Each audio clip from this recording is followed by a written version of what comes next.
sesi yang kedua, yang mana sebelum ni saya telah kongsikan salah satu doa yang kita boleh amalkan, yang mana doa ini Nabi baca sebelum Nabi keluar daripada rumah. Adakah tuan-tuan dan puan sudah mengamalkan doa ini?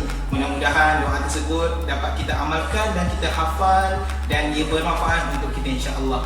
Hari ini tuan-tuan dan puan, saya ingin berkongsi sedikit lagi tentang satu bulan yang mana Allah Ta'ala sangat muliakan bulan ini, yang mana kita berada di ambang bulan Zulhijjah.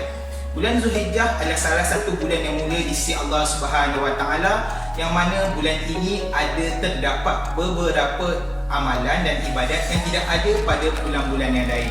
Contohnya ibadah korban dan ibadah haji. Sebagaimana yang Allah Ta'ala berfirman dalam Al-Quran, A'udzubillahi minasyaitonirrajim, wal fajr wa layalin ashr. Sadaqallahul azim. Ayat ini berada di surah Al-Fajr ayat 1 dan ayat 2. Apakah maksud ayat ini? Wal fajr, demi waktu fajar, wa layalin ashr, dan 10 malam. Mengikut tafsiran Ibnu Katsir, 10 malam ini adalah 10 malam pertama pada bulan Zulhijjah, yang bermaksud malam pertama hingga malam yang ke-10. Malam-malam ini mempunyai kelebihan dan keutamaan yang tidak ada pada bulan-bulan lain, dan tafsiran ini selari dengan tafsiran Ibnu Abbas, Az-Zuhairi dan sebagainya. Yang kedua, Allah Ta'ala rakamkan dalam Al-Quran dalam surah Al-Hajj ayat 38, A'udzubillahi minasyaitonirrajim wa yazkuru smallahi fi ayyamin ma'dudat, yang bermaksud hendaklah kamu mengingati Allah pada hari-hari tertentu. Mengikut tafsiran Ibnu Abbas, hari-hari tertentu itu bermaksud 10 hari pada bulan Zulhijjah. Tuan-tuan dan puan-puan, terdapat beberapa hadis yang menegaskan tentang kelebihan yang ada pada bulan Zulhijjah, sebagaimana yang diriwayatkan oleh Ibnu Abbas radhiyallahu anhu, "Ma min ayyamin al-'amalu salih fihi ahabbu ila Allah min hadhihi al-ayyam, yani ayyamul 'ashr." Qalu ya Rasulullah, wala jihad fi sabilillah. Qala wala jihad fi sabilillah illa rajulun kharaja bi nafsihi wa malihi falam yarji bi syai'in min dhalik. Maksud hadis tersebut adalah tidak ada hari yang amal soleh lebih dikasihi oleh Allah Subhanahu Wa Ta'ala lebih daripada hari-hari tersebut, iaitu hari yang ke-10 pada hari Zulhijjah. Kemudian sahabat Nabi SAW bertanya, walau berjihad di jalan Allah Ta'ala, dan Nabi SAW bersabda, walaupun berjihad ke jalan Allah Subhanahu Wa Ta'ala, kecuali seorang lelaki yang keluar dengan dirinya serta hartanya dan tidak kembali semula, yakni syahid.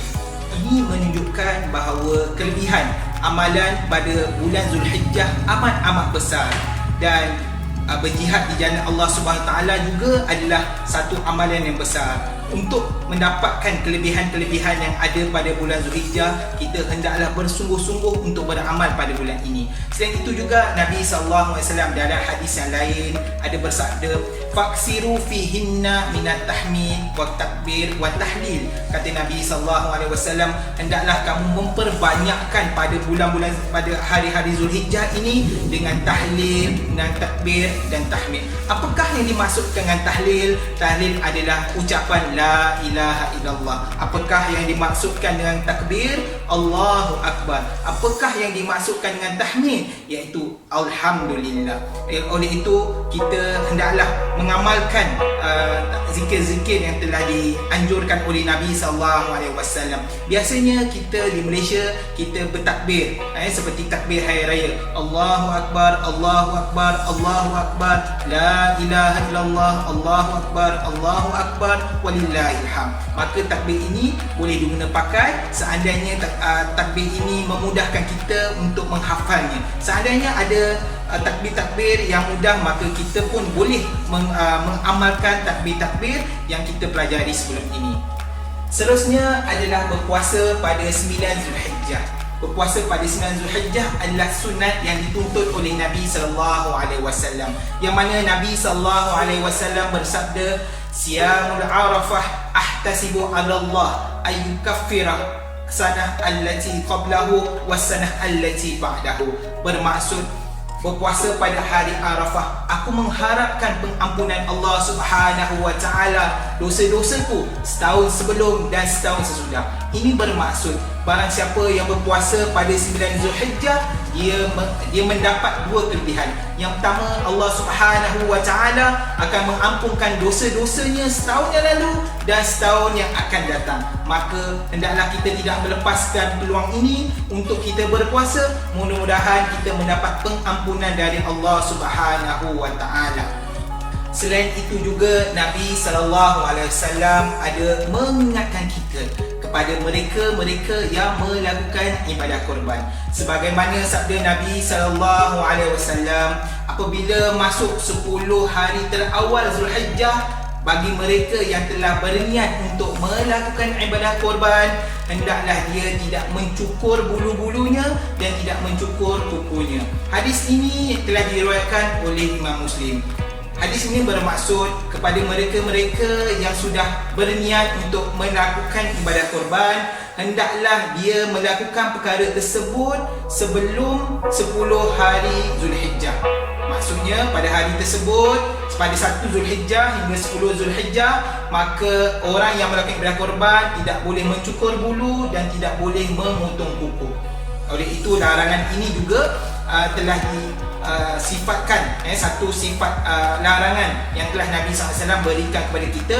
Mengikut mazhab Imam Syafi'i, hukum orang yang berkorban dan memotong kuku ataupun mencukur bulunya pada 1 hingga 10 Zulhijjah adalah makruh tanzih, yang mana makruh ini sangat-sangat dibenci. Akhir kata, mudah-mudahan dengan sedikit perkongsian ini kita dapat amalkan dan kita berdoa kepada Allah Subhanahu wa taala, mudah-mudahan kita digolongkan bersama orang-orang yang berlumba untuk melakukan kebaikan. Oleh itu, setakat ini saja. Wabillahi taufiq wal hidayah. Wassalamualaikum warahmatullahi wabarakatuh.